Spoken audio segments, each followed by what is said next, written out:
The gala had ended, but the echoes of that night lingered across the city's corporate circles. Where there had been whispers about the quiet analyst, now there was speculation. The man with the black crescent earring had stepped into the light, and some were determined to drag him back into the shadows. The morning after, the city's financial news outlets were abuzz. Headlines spoke of unexpected appearances, old rivalries resurfacing, and a certain silver-haired man whose calm had unsettled even the most seasoned executives. In her glass-walled office, Vivian scrolled through the articles with a composed expression that didn't quite reach her eyes.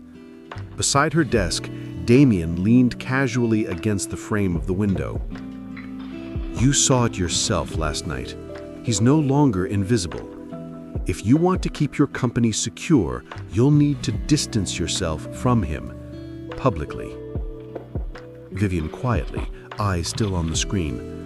"Lucien has always been quiet. He won't stir up trouble." Damien smirked. That quiet one wore a Cross Heir's crescent. "Trust me, the board members noticed. They'll start wondering why a man like that was tucked away as an analyst, and why he's so close to you." Vivian said nothing, but her fingers tightened imperceptibly on the edge of her tablet.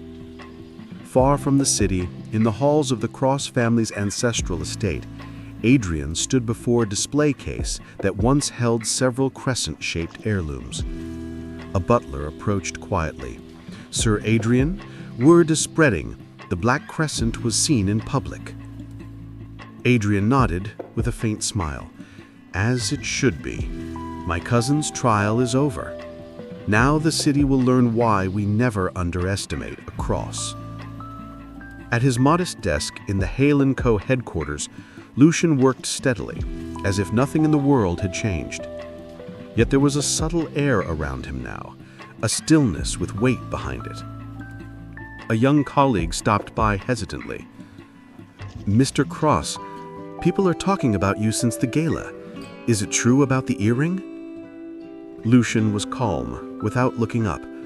"Let them talk. Focus on your work. The rest will sort itself out."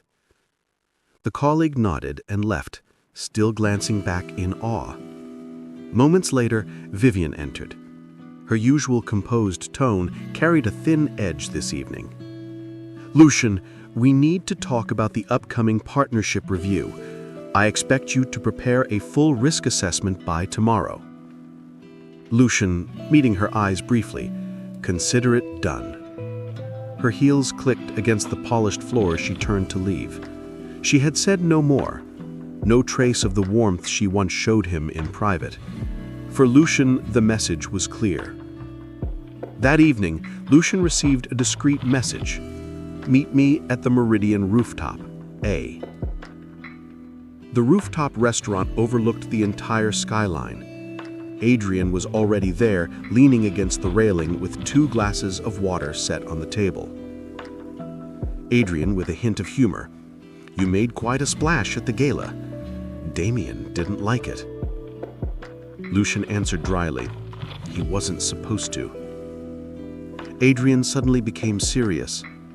"It's more than bruised pride. He's courting some of Vivian's board members behind the scenes.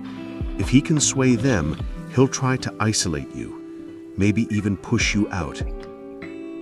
Lucien stared at a distance with calm. "Let him try. I came to learn and to temper myself, not to cling to anyone's favor." Adrian looked at him in a pause. "You've tempered enough. The trial's over. The Black Crescent says so.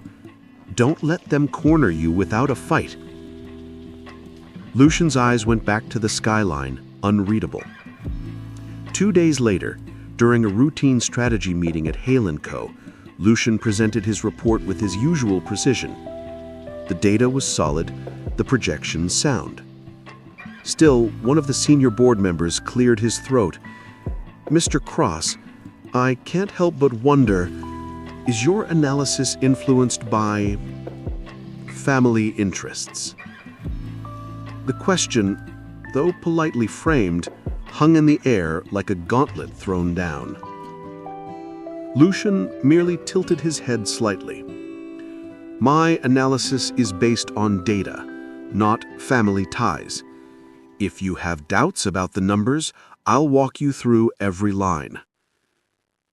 No one challenged him further. Across the table, Vivian watched in silence, but the way her lips pressed together showed that the question had unsettled her. That night, Lucien returned to the quiet of his apartment. He set his jacket aside and caught his reflection in the window, the faint shimmer of the black crescent earring against the city lights. For a moment, memories of Vivian's earlier kindness surfaced, then faded, replaced by the coolness she had shown him these past days. Elsewhere, in her own penthouse, Vivian sat at her vanity. The phone in her hand displayed a short, unread message from Lucien. Nothing personal, only a line about project deliverables. She sighed and set the phone down. Damien's reflection appeared behind her in the mirror. Damien whispered to her gently, but persuasively, "You can't let sentiment cloud your judgment. Cross or not, he doesn't belong in your world." Vivian softly answered to herself, "Maybe not." The distance between them, once just a thread, was becoming a gulf. Lucien felt it, but made no move to bridge it. Vivian sensed it and tried not to think of why it troubled her. The city below continued its restless hum, unaware that the first strands of an old bond were fraying, and that soon a sharper severing would come. Ambition and trust rarely walk side by side. In the quiet after the gala, choices were being made. Choices that would set friends at odds and turn affection into regret. Thank you for sharing this chapter with us at Velvet Chapters Brew.